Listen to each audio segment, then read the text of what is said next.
Hi everyone! So when I started this channel, I had in mind a series where I introduce Japanese language books to people who are learning Japanese. So my idea is to each time introduce 3 books and sort of discuss the difficulty level, the number of pages, the plot, and sort of be here as a means to guide you in your Japanese learning journey. I wanted to present books that have been translated so that if you're at a very low level, you have an English text to compare them. Or if you're not learning Japanese at all, then maybe you'll still be interested in the plot of these books. They might still sound interesting, and you can read the books for yourself, even if you can't read the original source language. But I also wanted to introduce books that haven't been translated at least in English, that I'm aware of, so that you can see and get that feeling of, wow, now that I know the Japanese language, I have access to many more books that I didn't have access to before, and that's very exciting, and that really helps motivation levels for learning Japanese. So I wanted to start off with 3 books, so 3 books for every video. So let's start off with this one. So this is called いつか海に行ったね, and it's by Kumi Saori. And so this is a book, it's 159 pages, and I would say it's from the low to mid N2 level, so the JLPT N2 level. So if you're at a low N2 level, then this will be more of a challenge for you, but it'll be a good introduction to sort of get you to that next level that you need to be, okay? And if you're at a mid N2 level, this should be fairly comfortable, but still have words that you probably haven't encountered yet before. But in terms of the grammar is actually quite straightforward in this book. And there's furigana on the harder words, so that your everyday kanji you should already be able to read because you're at the mid N2 level, but you'll be introduced to harder words that will help you start to get to that N1 level. So what is this book about? This book is about a virus that has sort of taken out a lot of society, to where now society has to be indoors. But the book isn't really so much as that as it is the early stages of the virus, and it's about the basically the ineptitude of the Japanese government and bureaucracy in Japan about how the virus was discovered at its very, very early stages and was identified, but because of all the process and bureaucracy that you have to go through in Japan, the virus was never contained at this early stage. So if that sounds familiar and sounds like an interesting read, which actually was I was very surprised by this book about how interesting it was. And I read this, quite a few years ago. So, but it's remained on my mind as to how interesting it is. So there isn't much dialogue in this. It's much more, you're gonna have quite a bit of blocks of text, and you're going to encounter words like bacteria and virus, and there's going to be a few scientific words, but the grammar is straightforward. So like I said, if you're mid N2, you're pushing yourself to get to the N1 level, and if you're low N2 level, you're pushing yourself in terms of the grammar.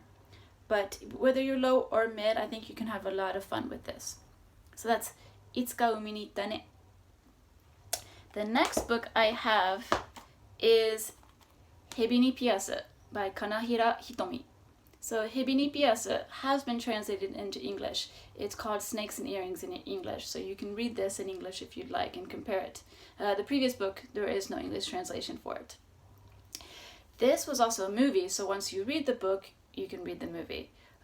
So what is this book about? It's basically about the underground tattoo and piercing movement in Japan. And it revolves around this couple and they're also their relationship with the man who owns the tattoo and piercing shop. So I mean, it's underground piercing environment. There's a lot of S&M in this. It's a very sexual book, so you need to take that into consideration when you're reading this. But in terms of level, it's only 114 pages. There's it's half dialogue, so there is a lot of dialogue, which makes it very easy to go through. The grammar is quite simple. The places where you might have trouble are exactly those sex scenes, the S&M scenes, the scenes where maybe they're being a little bit more specific about the actual piercing. But if you already know in English sort of, the basics about piercing, like, if you want to split your tongue or you want to make your tongue bigger, you increase the gauges. So if you have a little background in English with those, you should be able to read this as well. I would recommend this for people who are in the mid N2 range, just because it is a lot more philosophical a book in a certain way, just because it's talking about this underground, and the tattoo owner shop is very kind of a almost a mythical person. He's very reserved and very quiet, but he's a masochist, and behind these very soft these very soft eyes and this very kind face. So it makes for an interesting juxtaposition, but that juxtaposition will make this be more of a mid entry level book. So the last book I wanted to talk about is actually a collection of short stories, and that's Zoo by Otsuichi. So this is actually Zoo 1. It's Zoo 1 because there's another volume, Zoo 2. But both have been translated into one volume called Zoo in English. So Otsuichi is a horror writer. So horror, creepy, kind of thrilling writer who is excellent for beginners. Excellent because he writes both short stories, but he also writes novels. But he's excellent because his grammar is very easy, and the vocabulary he uses is also very simple, and he's very repetitive. He uses the same grammar structures, he uses the same vocabulary throughout his stories. So even if you're at a lower range in your level, once you get past a few pages and you sort of have gone over some of the words he tends to use, you actually get tested on that knowledge later because he repeats the words over and over again.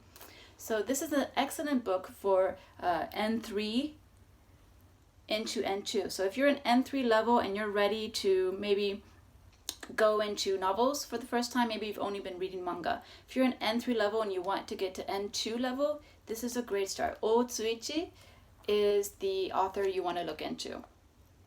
So this one, Zoo 1, this particular volume, it's 240 pages. There are 5 stories, with each story being about 40 pages, except for one that which I consider the best one. It's called 7 Rooms, and that one is 60 pages. And so I actually prefer Zoo 2 over Zoo 1, but Zoo 1 has one story. So it has the stories 7 Rooms. That is so good. It's quite terrifying. And so I'll just describe that book so you get in the feel for what his stories and what his books are about. But 7 Rooms is about a brother and sister who are kidnapped and who are thrown into a room.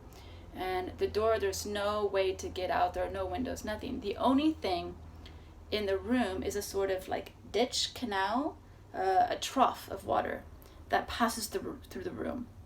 And it seems to connect rooms next to it. And the brother, he's the younger sibling. The brother is smaller, so he can fit in the trough and visit the rooms next door.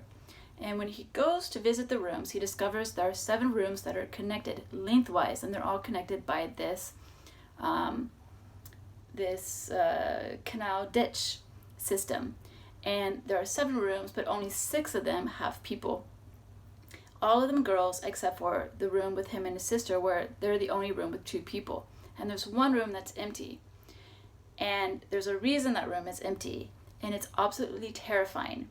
And it sort of goes through a process, almost of elimination. But I won't tell you what that process of elimination is, because it's a big page turner. And that's why I think Otsuichi is very good to read for beginners, because for me, I'm not, in English, I don't really read this genre. I don't read horror. I don't really read any grotesque books so much. I like to typically read more books that have some sort of insight on society and human interaction and things like that. But in Japanese, it's fun because of the terrifying aspect of the stories and the suspenseful or the supernatural aspects of the stories really makes you turn the page so that you know and so you can find out what happens next. So that makes it very encouraging to read your Japanese. With other books, you might be like, my goal is to read 5 pages today. Well, you can have that goal, but because this is so much fun to read, you'll find yourself reading 6 pages, 7 pages, 10 pages. And by the time you get to the end of the story, you're just reading it off the bat. And that's also aided by the grammar and the vocabulary in these books. So highly recommended if you're N3 level, trying to get into N2 level, and you really want to up your Japanese game. So that's it. That's my first video on basically Japanese books for your level. So these are the 3 books again. I hope you look into these, that this helped guide you into maybe choosing your next Japanese book. So I'll see you in the next video, and good luck on your Japanese reading journey. Bye.